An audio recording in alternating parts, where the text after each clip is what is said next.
François Fillon dans la tourmente. Selon le Canard enchaîné, l'épouse du candidat de la droite à la présidentielle a été rémunérée pendant 8 ans comme attachée parlementaire de son mari ou de son suppléant.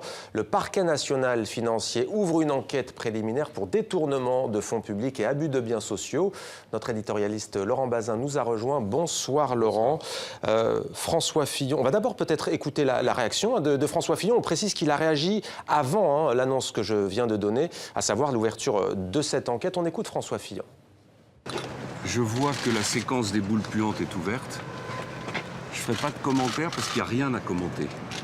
Mais je voudrais simplement dire que je suis scandalisé par le mépris et par la misogynie de cet article. Alors parce que c'est mon épouse, elle n'aurait pas le droit de travailler? Imaginez un instant qu'un homme politique dise d'une femme, comme le fait cet article, qu'elle ne sait faire que des confitures. Toutes les féministes hurleraient. Voilà ce que j'ai à vous dire. Plutôt de savoir si elle a réellement...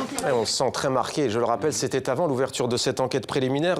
Laurent, c'est un coup dur pour François Fillon. Oui, c'est un coup dur. C'est pas un coup mortel dans l'état actuel des choses. Mais enfin, c'est un coup sérieux. Ça fait 2 accros au costume du candidat Fillon, si vous voulez. Le premier accro, c'est quand même ce que souligne l'ouverture par le parquet financier d'une enquête pour détournement de fonds publics, quand même. C'est le soupçon d'emploi fictif.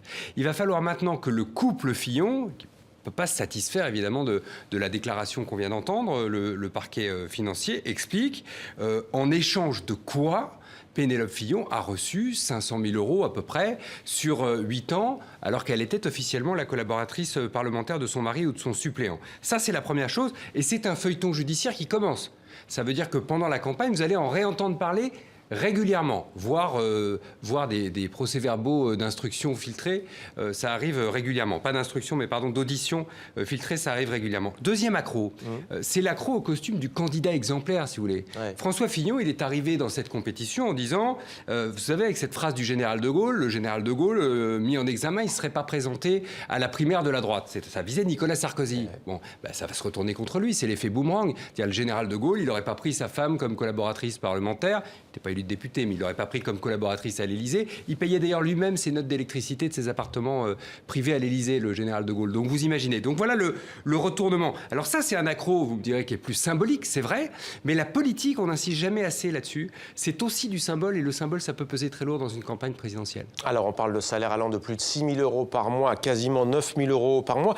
C'est moins grave, Laurent, s'il s'avère que Pénélope Fillon a vraiment travaillé pour François Fillon? Oui, si, bien sûr, évidemment. C'est condamnable si c'est un emploi fictif, c'est parfaitement légal si ça n'en est pas un et si elle a effectivement travaillé. Mais politiquement, quand même, l'impact, ça reste à voir. Parce que dans l'esprit des Français, il y a un soupçon de favoritisme. Là. Il y a le côté, comme quand Nicolas Sarkozy voulait placer son fils à la tête de l'EHPAD de la Défense, si vous vous souvenez de cette affaire-là. C'est ces petits privilèges dont les élus feraient profiter leurs proches. C'est tout ce que les Français détestent en ce moment. C'est tout ce qu'ils rejettent, si vous voulez, du système actuel. Et c'est le système dont François Fillon voulait justement le contre-modèle. Donc vous voyez bien l'impact pour lui. Vous me direz, un député français sur 5, on a regardé les chiffres, c'est la commission de la transparence de la vie politique qui l'a établi, un député français sur 5 emploie sa femme ou ses enfants comme collaborateurs parlementaires. Moi je suis tombé de ma chaise quand j'ai découvert ce chiffre, pour être très honnête. C'est courant en France, c'est vrai, et François Fillon, juste pour terminer là-dessus, il est candidat à la présidentielle.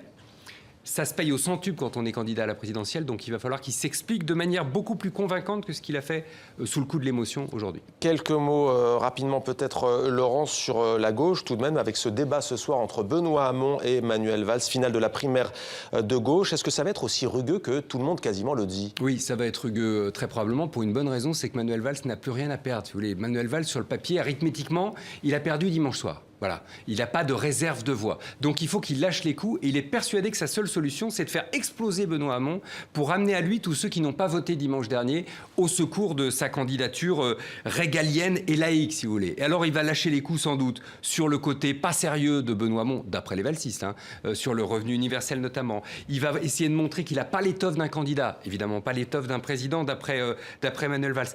Et il va peut-être même enfoncer la dague plus profondément, comme l'ont fait ses amis cette semaine, en accusant carrément Benoît Hamon d'être le candidat des islamo-gauchistes, c'est-à-dire un communautariste proche des islamistes. Voilà, c'est à peu près ça qui va se jouer. Le risque pour Manuel Valls, c'est d'être trop agressif, bien évidemment.